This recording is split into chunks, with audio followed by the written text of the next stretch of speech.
Amis téléspectateurs, tout le plaisir est pour nous de vous retrouver encore une fois de plus dans le cadre de votre émission Expertise scientifique qui reçoit aujourd'hui Maître Clément Ngondé, expert en sciences forensiques, avec qui nous allons beaucoup plus parler de preuves dans la justice. Maître Clément, bonjour. Bonjour, Monsieur Simon. Nous sommes très ravis de vous avoir encore une fois de plus dans le cadre de cette émission, puisqu'avec vous, nous parlons toujours des innovations dans la justice, dans la médecine légale. Mais aujourd'hui, nous allons beaucoup plus parler de preuves dans la justice. Mais vous êtes expert en sciences forensiques. Une fois de plus, pour les téléspectateurs qui nous regardent aujourd'hui, qu'est-ce que nous pouvons retenir de sciences forensiques?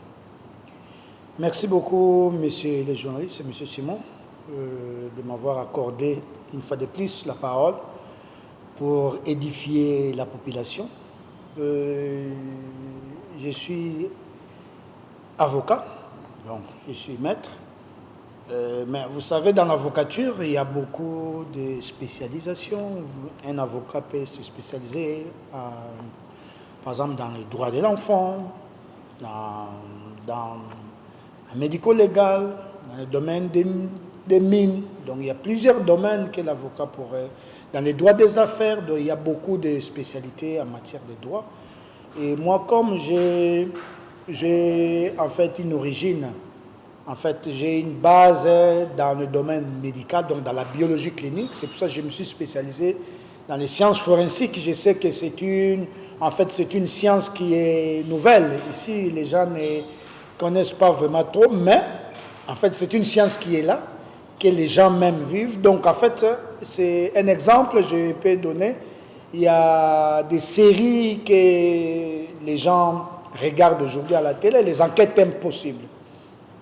Mission impossible, les enquêtes impossibles, les experts, en fait, c'est ça. Donc, c'est une science de preuve. Science forensique, c'est une science de preuve. Donc, des preuves irréfutables, des preuves opposables à tous. C'est ça les sciences forensiques. Mais les sciences forensiques, vous allez trouver, il y a plusieurs domaines. Il y a la chimie qui intervient, il y a la biologie qui intervient, il y a la physique qui intervient, il y a l'informatique qui intervient. Donc, c'est une forêt, les sciences forensiques. Donc, dans chaque domaine, vous allez voir, on va parler de beaucoup de choses pour apporter la lumière dans une affaire judiciaire. Donc, c'est la science de preuve opposable à tous.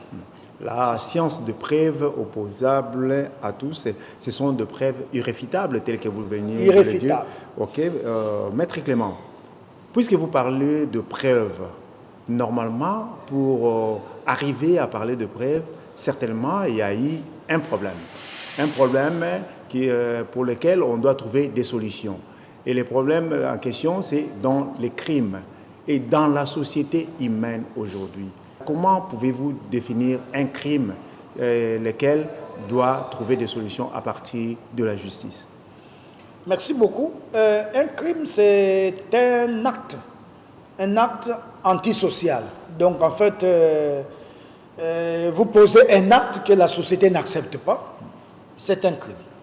Alors, vous savez, chez nous ici, nous sommes en République démocratique du Congo. Vous savez, les droits à plusieurs origines. Aujourd'hui, on n'est pas là pour enseigner normalement les droits à plusieurs origines. Alors, vous savez, il y a des gens qui savent catégoriser des crimes. Donc, on peut parler de délits, parce que dans des chambres juridictionnelles, là où, par exemple, vous allez trouver des juges, ça dépend. Par exemple, en France, vous allez voir qu'il y a des chambres, par exemple, la chambre correctionnelle. Donc, là où, par exemple, on juge normalement les gens par rapport à la peine donnée à tout le monde. Comme ici, nous avons tribunal de paix, nous avons grande instance. Vous voyez, chaque tribunal a sa compétence. Maintenant, comme nous parlons normalement des crimes, un crime, c'est un acte antisocial. Donc, quand vous posez un acte que la société rejette, c'est un crime. Alors, les gens pensent toujours, quand il y a un crime, il doit toujours avoir, par exemple, mort d'homme. Non. Si, par exemple, je vole, le vol aussi, c'est un crime. Vous posez un acte que la société n'accepte pas. Une violence faite à autrui, par exemple, tu tapes ta femme ou bien tu tapes ton enfant, c'est aussi un crime. Donc, un acte antisocial, quand vous posez un acte qui est contraire à la société par rapport à la législation en vigueur dans le pays. Parce qu'il y a des fois un acte que tu peux poser. Je vous donne un exemple. Chez nous, en République démocratique du Congo, par exemple, les mariages de homosexuels, par exemple, pour nous, c'est un crime parce que ce n'est pas accepté chez nous. Donc, quand vous, aucun maire ou bien aucun bourgmestre peut célébrer, par exemple, un mariage d'homosexuels. Vous voyez, mais ailleurs, il y en a. Ailleurs, ils ont accepté ça. Mais chez nous, quand tu fais ça, c'est un crime.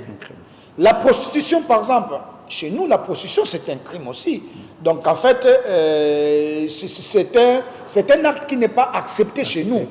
Mais ailleurs, la prostitution, vous allez voir que fait partie normalement vous allez voir, comme par exemple, donc en Belgique, il y a des gens qui font la prostitution, qui payent aussi les impôts. Comme une profession. Vous allez voir prostituée. Donc, en Belgique, vous allez voir profession prostituée. Mais chez nous, vous ne pouvez pas aller à l'état civil, vous allez dire ma profession, c'est prostituée. On ne peut pas accepter ça. Donc, pour nous, c'est un crime. Vous voyez, mais ailleurs, c'est pour ça que je dis par rapport à la législation d'un pays. Dans la législation en vigueur, parce qu'aujourd'hui, par exemple, on peut dire, bon, on peut voter, par exemple, les députés peuvent se réunir pour voter, par exemple, pour la polygamie, je donne un exemple. Pour nous, la polygamie, on n'accepte pas. Mais ailleurs, la polygamie existe. Chez nous, quand vous êtes polygame, c'est pas normal.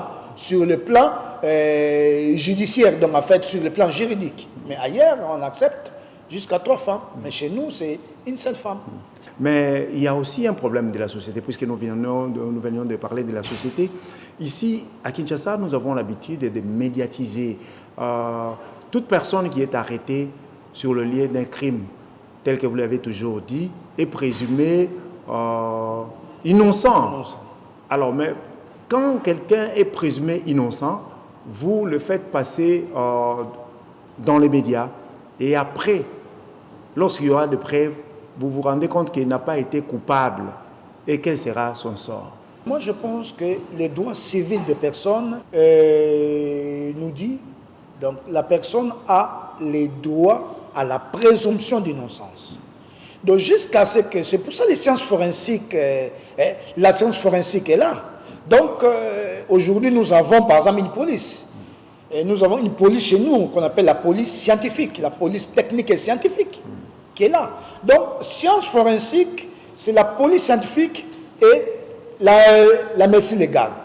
Donc, c'est-à-dire qu'il y a des policiers qui sont formés pour apporter une lumière, donc apporter la preuve qui sera opposable à tous, ou bien qu'on appelle la preuve irréfutable. Maintenant, quand quelqu'un pose un acte, par exemple, aujourd'hui, on voit ça souvent, dans des cas, vous allez voir des viols, mais on fait passer quelqu'un à la télévision. Il l'a violé. Et après les éléments de preuve, on dit que la personne n'a pas violé. Mais moi, je pense qu'on ne peut pas précipiter l'enquête. Si l'enquête est prématurée, on ne peut pas précipiter l'enquête, parce que la personne a le droit de porter plainte. Pour diffamation. Et puis, on a suivi aussi sa personnalité. Parce que c'est facile aujourd'hui, les Congolais, ils ont la facilité de souiller quelqu'un. Mais pour laver la personne, ça se fait difficilement. Imaginez-vous, moi, les jours là, si je n'ai pas suivi, j'ai suivi la télévision aujourd'hui, on a présenté tel a violé, mais après 3 mois, il y a des éléments de preuve, après la personne est innocentée. Mais peut-être qu'elle peut passer à la télévision, et moi, je n'ai pas la chance de suivre la télévision. Vous voyez? Alors, moi, je sais dans ma tête, seulement la personne avait violé, et pour moi, c'est une personne qui n'a pas sa place à la société, parce que le viol est condamné chez nous. Vous voyez? Donc c'est pour ça qu'il ne faut pas pas précipiter l'enquête. Il ne faut pas que l'enquête soit prématurée. Vous devez laisser la justice faire son travail, apporter les éléments de preuve jusqu'à ce qu'on va voir si on peut charger quelqu'un ou bien on peut décharger quelqu'un. Donc parce que c'est constitutionnellement prévu que la personne a le droit à la présomption d'innocence. La personne a le droit aussi à la vie privée, parce que ça c'est sa vie privée. Quand vous le présentez déjà à la télévision, c'est sa vie privée qui est salie. Alors vous ne savez pas que peut-être ce n'est pas ça, parce que la réalité ce n'est pas tout ce qu'on pense. Vous voyez? Et la science forensique est là maintenant pour apporter les éléments, soit charger la personne ou décharger la personne. C'est ça. Et toujours par rapport à ces comportements de la population qui a tendance à toujours médiatiser un fait sans pour autant avoir de preuves. Et cette personne-là, une fois innocentée, est-ce que cette personne-là a droit à être, par exemple, indemnisée? Bien sûr, parce qu'il y a d'abord, comme je vous dis, nous revenons toujours au droit. Parce que nul n'est au-dessus de la loi. Hein, même si vous êtes nul n'est au-dessus de la loi, nous revenons toujours par rapport au droit. On dit la personne a le droit à l'image. Hein, ça c'est pour cela, moi je pense qu'il faut qu'il y ait des émissions normales de droit pour que chacun puisse comprendre. Droit à l'image. Si vous voyez par exemple à la télévision, même quand on montre, même dans des chaînes étrangères, vous allez voir, on met toujours moins 12. Il y a des fois moins 10, moins 16. C'est parce qu'on sait que vous avez droit à l'image. Parce que vous pouvez suivre une chaîne là comme ça et vous montre normalement des choses qui ne sont pas normales. Vous ne pouvez pas regarder avec les enfants. C'est scandaleux. Vous voyez, c'est vraiment scandaleux. Alors vous pouvez même porter plainte si vous ne savez pas. Donc par rapport à droit à l'image. Parce que vous avez droit à l'image. Alors la personne peut porter aussi plainte. Aujourd'hui, on joue avec les réseaux sociaux. Vous faites les montages, vous envoyez ceci, vous envoyez... Même si l'image est vraie, mais vous n'avez pas les droits à publier les images. La photo de quelqu'un, vous n'avez pas les droits. Vous n'avez pas les droits. Donc, il faut que les gens sachent. Les réseaux sociaux aujourd'hui, les gens amusent avec ça. Vous pouvez aller en prison. Parce que c'est prévu par rapport à la loi, par rapport au droit à l'image. Donc, vous ne pouvez même dans la fête, on voit ça souvent, des gens, vous êtes à la fête, là comme ça, vous prenez les images là où tu es avec les gens et puis tu publies. Imaginez-vous par exemple, si la personne avait menti par exemple à son père, ou bien à sa femme, ou bien à son mari, ou bien ceci, qui dit qu'il n'était pas ceci, et on l'a vu par exemple dans une photo. Ça peut créer des discours, ça peut créer même beaucoup de choses. Donc, c'est-à-dire ceci que vous n'avez pas le droit de publier tes photos à toi-même, là où tu es seul, dans un endroit seul, pas publier si la personne n'a pas accordé. Tu viens dans la maison de quelqu'un, tu prends des photos, là, comme ça, après, normalement, tu publies. Ce n'est pas normal. On ne fait pas ça. Là, maintenant, la personne réserve les droits aussi de te porter plainte. On peut te porter plainte. C'est prévu par rapport à la loi, par rapport à droit à l'image.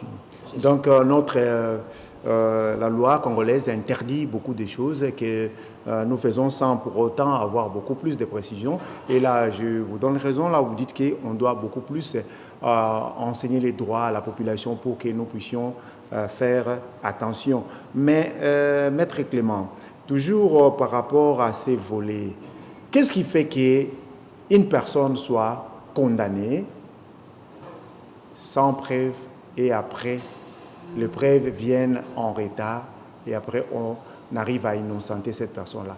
Est-ce que les enquêtes sont bien menées?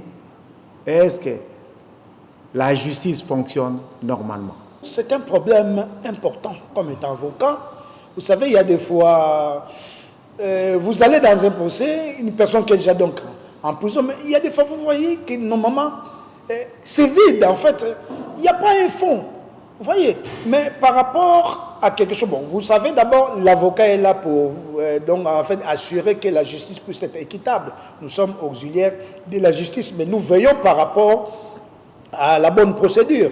Et l'avocat est le maître de la procédure à ce moment-là par rapport à son client. Alors, si aujourd'hui, c'est vrai que les magistrats ne sont pas des prophètes, les magistrats ne sont pas des charlatans, Hein? Un magistrat ne peut pas envoyer quelqu'un en prison seulement par soupçon, tout ça. Non. Il faut qu'il y ait des preuves. C'est pour cela que les sciences forensiques sont là. Donc la science forensique, c'est pour amener la preuve. Et la preuve là sera opposable à tous. Et là, nous parlons de 3 preuves. Dans sciences forensiques, il y a 3 preuves. C'est une spécialisation qui a sa place aujourd'hui parce que la science forensique est venue parce que les aveux sont détournés par la preuve. Donc nous avons 3 preuves seulement qu'on doit appliquer normalement en sciences forensiques. Il y a la première preuve qu'on appelle la preuve indicative. La deuxième preuve, c'est la preuve disculpante. Et troisième preuve, c'est la preuve corroborative. Donc, en sciences forensiques, il n'y a que 3 preuves là qu'on étudie. Preuve indicative, preuve disculpante et preuve corroborative. Alors, si parmi les 3 preuves là, un avocat doit travailler par rapport aux 3 preuves pour faire en sorte que son client puisse être innocenté, si vraiment c'est le cas. On cherche les éléments de la preuve pour innocenter les clients. C'est ça. Maître Clément, vous avez parlé de différentes preuves. Les 3 preuves indicatives, disculpantes, corroboratives, pour dire les droits. Mais est-ce que vous pouvez expliquer aux téléspectateurs qu'est-ce qu'une preuve indicative, une preuve disculpante et aussi une preuve corroborative? Alors, merci beaucoup pour la parole. La preuve indicative, c'est une preuve, donc en fait pour expliquer terre à terre, je sais qu'il y a des gens qui nous suivent de partout, et il y a des gens aussi qui n'ont pas vraiment des notions normales des droits. Je vais expliquer ça d'une manière simple. Alors là, quand on dit indicatif, pour savoir vraiment s'il y a crime, on doit indiquer qu'il y a un crime. Exemple, vous savez, aujourd'hui, la maison peut prendre feu, par exemple. Il y a l'incendie à la maison. Mais on nous dit que non, cet incendie, vous allez voir un incendie criminel. On parle de l'incendie criminel. Alors, quand on dit incendie criminel, vous devez normalement nous dire quels sont les éléments qui nous prouvent que c'est un incendie criminel. S'il n'y a pas ces éléments-là, moi, comme avocat, je peux rejeter. On dit on ne peut pas parler de l'incendie criminel. Alors, parce que quand c'est déjà criminel, donc c'est-à-dire c'est ici qu'il y a crime. Donc, mais l'incendie peut arriver à la maison, comme ça, par exemple, la maison peut prendre feu. Mais vous allez voir, il y a des fois, on conclut même que c'est un incendie criminel. Alors, c'est par rapport à quoi? On est d'accord? Et il y a aussi, vous allez voir que vous vous promenez ensemble, vous arrivez, par exemple, quelque part, vous prenez un verre ensemble, et la personne retourne chez lui, la personne commence à faire donc, en fait, normalement, des troubles par rapport à la santé, et la personne meurt. Arrivé à l'hôpital, on confirme que c'est le poison. Et on dit normalement, bon, écoute, il est avec tel, on vient, on vous arrête. Qu'est-ce qui prouve que c'est vous qui avez commis le crime? Parce qu'empoisonner quelqu'un, c'est un crime. Alors, vous allez m'indiquer que c'est un crime. Alors, il faut apporter maintenant les éléments, dire que la personne n'a pas participé au crime. Donc, ce n'est pas un crime, c'est une mort naturelle. Parce qu'il y a des morts criminelles. Il y a aussi des morts naturelles. À ce moment-là, moi, je dis non, c'est une mort naturelle, ce n'est pas une mort criminelle. Si c'est une mort criminelle, ça nous dit que ce sont des preuves indicatives qui nous indiquent que vraiment il y a crime. La personne a commis un crime. Il faut qu'il y ait des éléments. Vous voyez? Alors là, c'est dans la preuve indicative. Donc, ce sont des preuves qui nous montrent qu'il y a bel et bien crime. Il y a plusieurs exemples qu'on peut citer. Quelqu'un qui a volé. Alors, vous ne pouvez pas dire directement la personne a volé. Il faut qu'il y ait des éléments de preuve. Soit La police scientifique peut venir, peut regarder, peut récupérer les empreintes. Si on trouve tes empreintes, on dit, mais qu'est-ce que tes mains sont venues faire ici? On sait que tu as participé au crime. Là, ce sont des preuves indicatives pour dire, non, non, c'est un vol. Là, c'est dans le cadre normal de la preuve indicative. La preuve disculpante. En fait, parce que la science forensique est là pour charger ou décharger. Parce qu'un expert en sciences forensiques, c'est quelqu'un qui vient charger ou décharger la personne. Alors, disculpante, c'est là maintenant, on va amener de la preuve, en fait, qui nous montre que la personne n'a pas participé au crime. Donc, on va vous disculper pour dire que, parce que vous savez, quand il y a par exemple mort d'homme, il y a des fois, on arrête tout le monde en cascade. La police récupère tout le monde en réseau d'enquête. Mais après, la police maintenant va chercher, maintenant, dire non, tel avec les éléments, non, il n'était pas là. Non, le jour de sa mort, lui était par exemple en France. Ah non, qu'est-ce qui prouve? Non, voici mon passeport, voici mon séjour, j'étais ceci. Et même Berger m'a mis les cachets quand je suis sorti, et je suis revenu encore, entré et sorti, donc je n'étais pas là. Donc vous ne pouvez... Ah, ça c'est une preuve disculpante qui nous dit que non, la personne n'était pas là au moment du crime. On disculpe la personne. La preuve corroborative maintenant, ce sont les éléments de preuve qu'on doit ramener pour convaincre le juge ou le magistrat.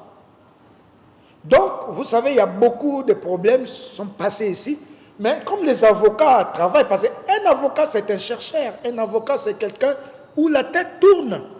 Il doit aller chercher les éléments, donc des éléments de preuve pour convaincre le juge, non, mon client est innocent.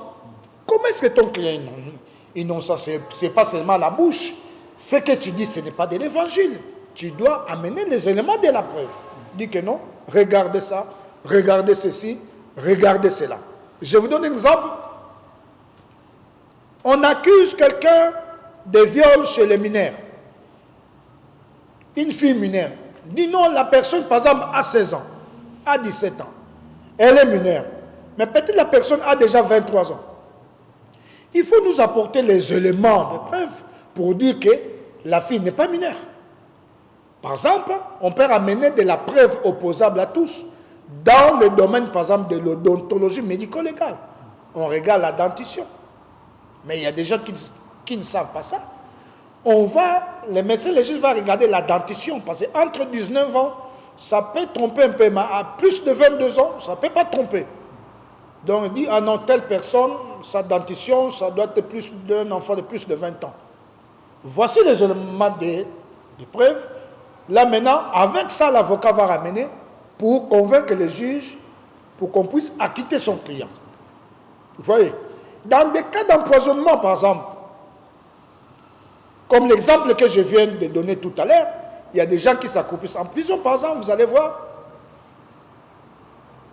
Il y a un cas qu'on avait fait. Les gens sont sortis ensemble.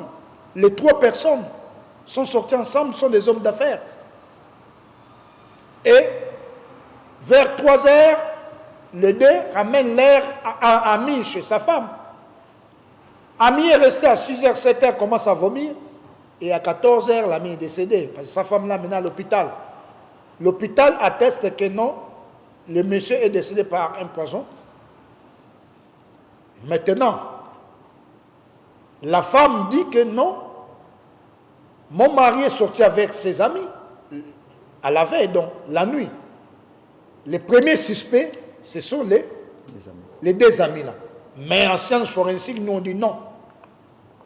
Suspect, oui. Mais qu'est-ce qui prouve que ce sont eux qui ont tué le monsieur? Alors là, maintenant, nous allons, par les éléments de la preuve, nous allons dater les poisons. Comment est-ce qu'on date les poisons? On date les poisons à partir du chevet. Parce que les chevets poussent 1 cm chaque mois. Alors nous allons doser les poisons dans ce qu'on appelle matrice normale du chevet. Donc avec ça, nous saurons que le poison a déjà fait 6 mois. Le poison a déjà fait 3 mois. Le poison a déjà fait 2 mois. Imaginez-vous si les poisons avaient déjà fait 3 mois. Si les poisons avaient déjà fait 3 mois, mon client est innocent. Il y a eu seulement la manifestation du poison au moment où ils étaient sortis. Donc ce n'est pas le cas où il faut dire que non, telle personne a empoisonné telle. Vous n'avez pas de la preuve. C'est très, très, très important. Dans ce domaine-là, il y a des gens qui négligent. C'est pour cela que les sciences forensiques sont là, pour apporter la lumière dans des affaires judiciaires. Voici ce qu'on appelle de la preuve corroborative, donc les éléments de preuve pour convaincre les juges pour qu'on puisse acquitter les clients. Ou l'autre partie, l'autre avocat peut amener des éléments pour charger la personne. Maître Clément, nous avons compris que la justice a besoin de la science forensique à travers les preuves pour dire les droits. Et nous disons à nos téléspectateurs que le cadre que nous reçoit aujourd'hui, c'est un cadre idéal pour les manifestations, des fêtes, les séminaires et les conférences. Ici, c'est M. Gabi Makuta qui nous a cédé ces cadres de l'hôtel Sendoué. Et désormais, vous aurez l'habitude de nous suivre ici dans ces beaux cadres pour le tournage de nos émissions. Et par rapport aux preuves aussi, Maître Clément a parlé de la police scientifique. Nous ne pouvons pas oublier l'apport de cette police technique et scientifique de la République démocratique du Congo qui est en train de faire un très bon travail dans le cadre de la justice pour aider la justice de notre pays. Maître Clément, nous avons dit qu'aujourd'hui, les cadres qui nous reçoivent, c'est l'hôtel Sendoué, ici avec M. Gabi Makuta, qui a accepté de céder ces beaux cadres pour nos différents tournages des émissions, de l'émission Expertise scientifique. Et désormais, l'émission Expertise scientifique sera tournée ici. Et puis, la police scientifique qui a vraiment beaucoup plus aidé notre justice. Mais vous avez parlé de preuves, de différentes preuves. Est-ce qu'après avoir présenté les preuves indicatives, discrepantes et corroboratives, est-ce qu'il arrive aussi des fois que le magistrat ou les juges rejettent ces preuves? Comme on dit, ici nous parlons de la preuve irréfutable, preuve opposable à tous. Quand je dis opposable à tous, c'est les Français. Hein? Donc, ce n'est pas des preuves là. Parce qu'il y a des gens aussi qui ramènent de la preuve. Le magistrat est libre, comme les juges aussi est libre de demander une contre-expertise. Il est libre. Si la partie adverse, par exemple, peut bouder, peut contredire, en fait, normalement, refuser ça, on peut aller aussi par d'autres éléments normaux. Donc faire ce qu'on appelle contre-expertise. Ça, c'est normal, c'est prévu. Si ça ne va pas aussi comme il y a des fois, on peut interjecter appel. Ça dépend de la personne, si on accepte ou pas. Mais il y a de la preuve qu'on appelle la preuve irréfutable, donc opposable à tous. Là, c'est les sciences forensiques. Parce que c'est la science qui doit prouver ça. Là, on sait, on ne peut jamais... on ne peut jamais calculer ça. On ne peut jamais modifier ça. Je vous donne un exemple par rapport à la datation du poison, par exemple. Qui peut contredire ça? Hein? Parce que c'est universel ce qu'on fait. Donc, c'est-à-dire, on peut aller même aux États-Unis, on peut aller même partout. C'est la science. Si toi, par exemple, tu opères l'appendix, donc tu es dans l'appendicectomie, tu es en train normalement d'opérer. Alors, quels que soient les moyens que vous allez utiliser, mais essentiel en est d'enlever l'appendice.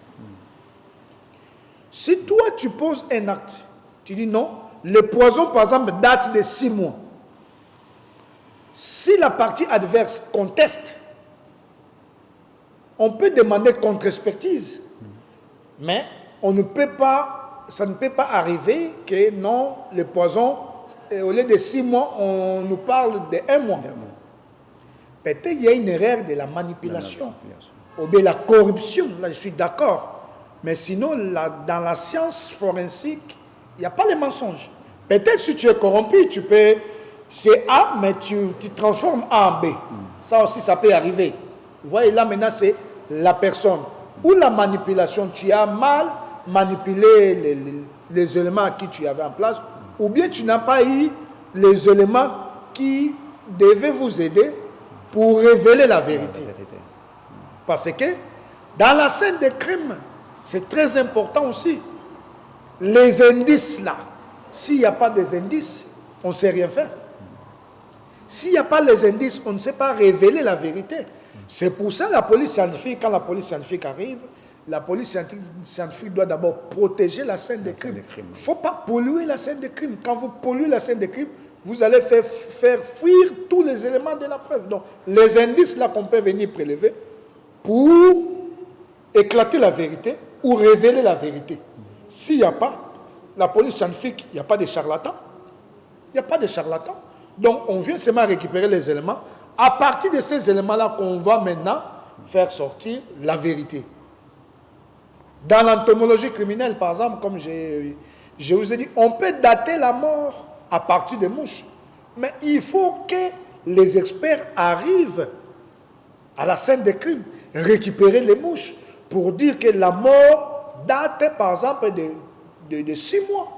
La mort date de 3 semaines. La mort date de 2 ans. Il faut qu'il y ait des éléments. Parce qu'on viendra récupérer les éléments-là. Et ces éléments-là vont nous aider à révéler la vérité. Mais s'il n'y a pas les éléments, la scène de crime, donc vous ne pouvez rien faire. Mais la contestation pourrait avoir lieu, il n'y a pas de problème, chacun est libre de contester. Contre-expertise, si ça va, si on peut aller. Et puis maintenant, le juge va maintenant faire une synthèse pour que le juge puisse dire le droit. C'est ça. Merci, M. Clément, pour les éléments d'explication que vous venez de donner. Et vous avez parlé de la science forensique qui était une forêt. Une forêt. Dans cette forêt, il faut découvrir les vérités. Et dans cette forêt, il y a l'informatique, il y a la biologie, il y a toutes les sciences, parce que les crimes peuvent se produire dans différents domaines. Mais j'aimerais que vous puissiez nous parler un tout petit peu des domaines de l'informatique. Aujourd'hui, nous avons des sérieux problèmes avec la cybercriminalité, avec le braquage dans des banques à travers les cartes bancaires. Vous qui êtes un expert en sciences forensiques et maître avocat, qu'est-ce que vous pouvez dire à la population congolaise et aussi à ceux-là qui ont toujours l'habitude de polluer la scène de crime? La pollution de la scène de crime, je vais commencer par là. Il ne faut pas polluer la scène de crime parce qu'il y a des fois, vous parlez, les enquêtes n'aboutissent pas, parce qu'il y a des fois, vous avez déjà pollué la scène de crime. Vous faites ce qu'on appelle médecin après la mort. La personne est déjà décédée, les médecins, qu'est-ce qu'ils viendront faire? Ils viendront seulement constater la mort. Mais vous pouvez appeler les médecins avant et les médecins peuvent sauver la vie. Donc, il ne faut pas polluer la scène de crime. Quand vous polluez la scène de crime, il faut vous attendre à rien. Il faut appeler la police scientifique au bon moment, au moment opportun. Si vous l'appelez au moment où tout est déjà parti, même si la police scientifique est arrivée, il faut s'attendre à rien. C'est ça, parce qu'ils ne sont pas des charlatans, ne sont pas des prophètes pour commencer à faire la prophétie. Ici, ce n'est pas la prophétie. Ici, c'est la science, on reste à la science. Donc, attention à la pollution de la scène de crime. Quand il y a un problème, appelez la police. Et quelle police? La police scientifique. Il y a mort d'homme, appelez la police. Il y a braquage, appelez la police. On a volé chez toi. Ne touchez pas partout, appelez la police scientifique. Vous cessez les parquets peuvent directement faire appel à la police scientifique pour qu'on puisse normalement récupérer les éléments. Ces éléments-là peuvent aider pour qu'il y ait la révélation de la vérité. C'est ça.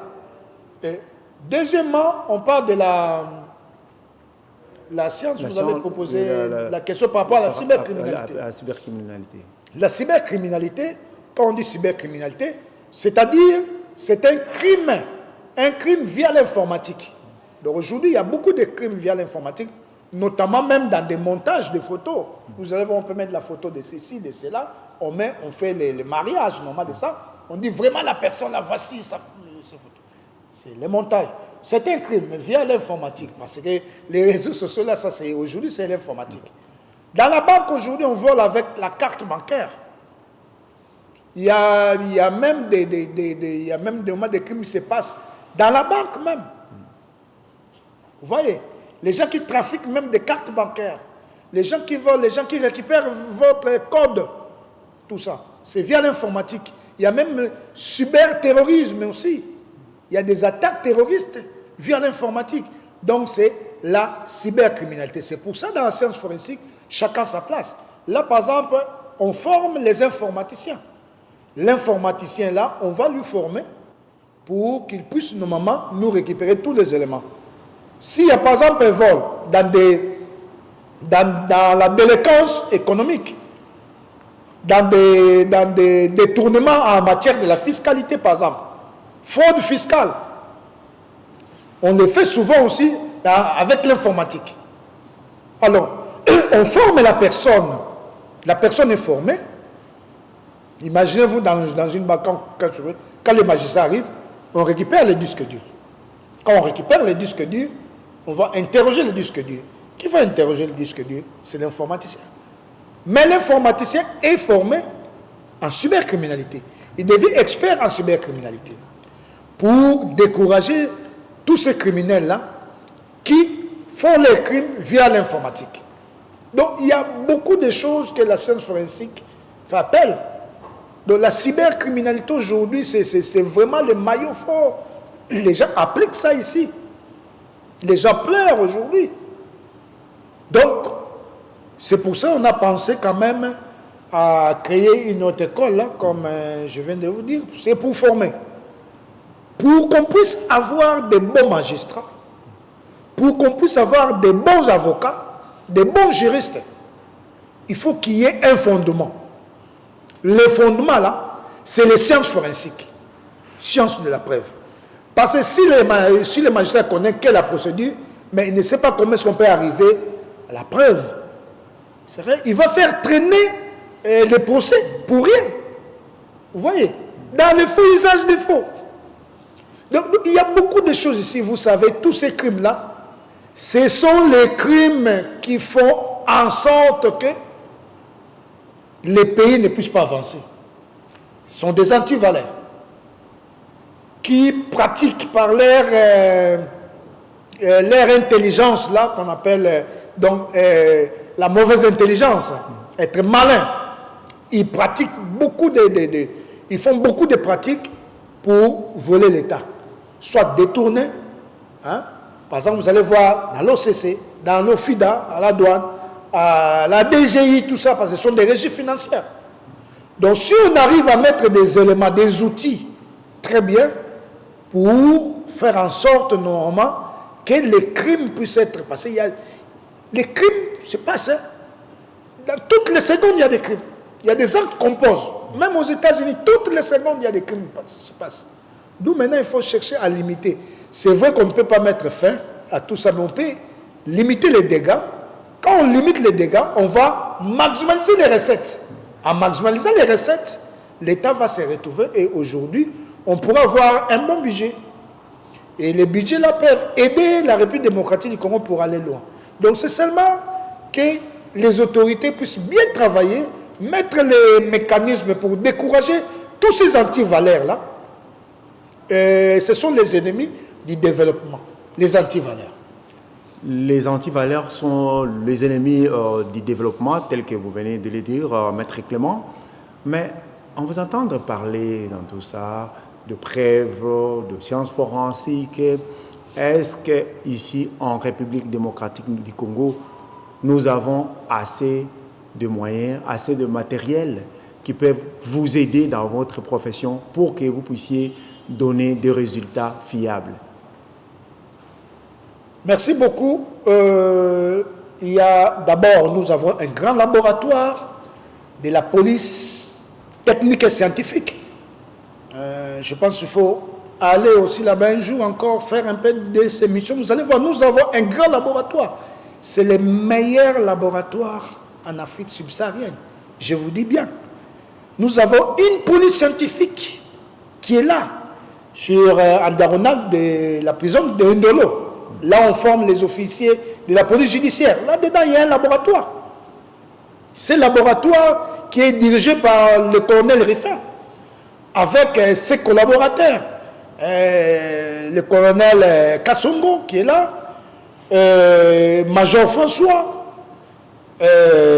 Major Julien. Tout ce monde-là, il y a même qu'on appelle les experts en scène de crime sont là, sont formés déjà, capables, mais il faut qu'on puisse les accompagner. C'est vrai qu'il y a encore des parties qui manquent. Par exemple, les laboratoires d'entomologie criminelle, de la partie de la biologie. C'est pour ça que je profite de cette occasion. Peut-être si le ministre de l'Intérieur, qui est vraiment un grand frère, son Excellence, M. Henri Mova, qui aime la science aussi. Donc, si vraiment il peut nous aider pour concrétiser ces projets-là. Donc, je lance vraiment cet appel à notre frère qui aime bien de la science, peuvent nous aider pour qu'on puisse mettre ces projets-là, que j'ai déjà introduits, ça fait quand même des années, pour mettre ces petits laboratoires-là qui va compléter la police scientifique. Parce qu'on parle aujourd'hui du partenariat privé-public. Ce sont des privés aussi qui peuvent normalement accompagner l'État aussi par rapport aux actes. Et moi, je suis dans les privés. Donc, je peux apporter mon intelligence et mon expertise pour aider notre pays aussi à aller loin. Donc, c'est un laboratoire qu'on peut faire. Et le montant est même moins passé. Avec ces petits laboratoires, je peux former déjà, je peux donner une formation. Là, nous aurons ce qu'on appelle les experts en entomologie criminelle. Ça sera les premiers en Afrique parce qu'il n'y a pas. C'est un laboratoire qui a un petit budget seulement. Si on les met, la formation, la tête est là, on peut bien former. À partir de ces laboratoires-là, ça va nous aider à faire quoi? À dater les bons. Parce qu'aujourd'hui, il y a des fois, on accuse à tort ou à raison la République démocratique. Non, les militaires, ils ont... Peut-être la personne s'est suicidée, il a pris des liqueurs fortes là. La personne disait non, on en a tué, il y a les assassinats. Non, avec les mouches, on peut savoir que la personne là a consommé, et la personne est morte par overdose par exemple. Les mouches peuvent nous renseigner. Voici le laboratoire que je vais mettre à la police scientifique. Donc ça pour nous dire, mais parce que ce n'est pas que quand on trouve un corps sans vie, on dit directement que c'est un assassinat. Non, on doit chercher la cause de sa mort. Et les laboratoires là peuvent nous aider dans la maltraitance des enfants, dans les denrées alimentaires avariées. Les laboratoires là peuvent nous aider pour révéler la vérité. C'est pour ça que je lance cet appel là. Si ça sera vraiment écouté, ça sera une bonne chose. Je sais que mon vieux aime bien la science, il peut nous aider pour... être notre interlocuteur auprès du chef de l'État pour qu'on puisse en avoir. Je pense que ça sera la première aussi en Afrique, ça sera le premier laboratoire en Afrique, je dis bien, le premier laboratoire en Afrique en entomologie criminelle. Ça va nous aider dans beaucoup de choses en matière de la criminalité. Eh bien, une fois de plus, merci à M. Gabi Makuta pour ces beaux cadres qui nous servira désormais pour les enregistrements de notre émission Expertise scientifique. N'hésitez pas à venir ici dans cette salle de conférence et cette salle de fête. Vous pouvez aussi tenir vos séminaires ici. Monsieur Gabi Makuta est à votre disposition. Et nous avions parlé de la police scientifique. Nous ne pouvons pas aussi oublier. Aujourd'hui, il y a une école de formation des magistrats au niveau de la Gombe et Maître Clément a parlé de sciences forensiques. On peut aussi insérer cette formation dans cette école-là et aussi dans l'académie militaire d'Ngalema et voir aussi dans l'école des officiers de Kananga. Tout ça, les officiers militaires peuvent suivre cette formation et ce sera une bonne chose. Et aussi, nous lançons un appel au ministère de l'Intérieur. Le ministère de l'Intérieur pour voir un peu du côté de la police technique scientifique parce qu'ils ont besoin d'un laboratoire en entomologie criminelle. Ça aidera beaucoup plus dans la justice de notre pays. Maître Clément, nous sommes arrivés à la fin. Si vous avez un mot par rapport à l'émission d'aujourd'hui. Si j'ai un mot, donc c'est de remercier déjà d'avance. Donc je remercie d'avance, je dis bien, je remercie d'avance Son Excellence, notre grand frère qui aime la science, Son Excellence, Monsieur Henri Mova, qui est le ministre de l'Intérieur. Je pense qu'il nous écoute à ce moment. Je plaide toujours pour les rencontrer. Je fais tout. Je sais qu'il aime bien la science. C'est un homme qui est beaucoup passionné de la science. Voici, c'est l'occasion pour moi de vous dire que si vraiment on a ces laboratoires-là, ça sera un fruit, donc un cadeau que toutes les générations qui vont venir après ne vont pas vous oublier. C'est ce que moi je peux dire. Donc c'est déjà un merci. D'avant, je sais que c'est un homme qui a un grand cœur. Nous allons mettre ça à la police scientifique pour essayer un peu normalement d'armer encore la police scientifique, qu'ils puissent avoir des notions, des éléments, tout, pour que la vérité, la justice puisse commencer à bien faire son travail, parce que tout le monde a besoin de la justice. Quand il y a un problème, il y a des fois, on n'arrive pas à avoir tous les éléments de la preuve. Ça dérange même les magistrats, parce que les magistrats peuvent faire ceci, mais n'arrive pas. Alors il y a des fois, il peut aller par rapport à son intime conviction. Vous voyez, mais ce n'est pas de l'évangile, ça pourrait être aussi du mauvais côté. Et la personne lésée, alors vous voyez, après maintenant, on commencera à critiquer notre justice. Or, on peut tout faire en amont et apporter tous les éléments grâce à la police scientifique. Merci, Maître Clément Ngondé, pour votre disponibilité. Merci. Nous osons croire que ce ne sera pas la dernière fois.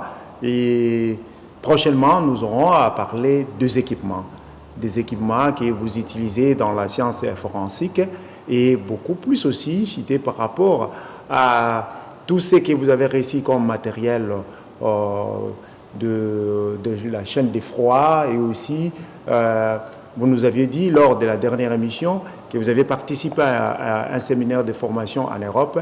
Nous y reviendrons la prochaine fois dans notre émission, et toujours dans ces beaux cadres de l'hôtel Sendoué, de M. Gabi Makuta, lui qui a accepté de nous céder ces beaux cadres, et avec lui aussi nous aurons à parler des équipements des laboratoires. Une fois de plus, merci M. Clément. Merci beaucoup. Maître Clément. Merci.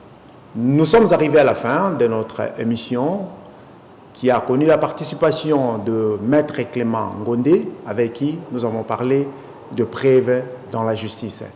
Nous ne pouvons avoir des preuves dans la justice qu'à travers la science forensique.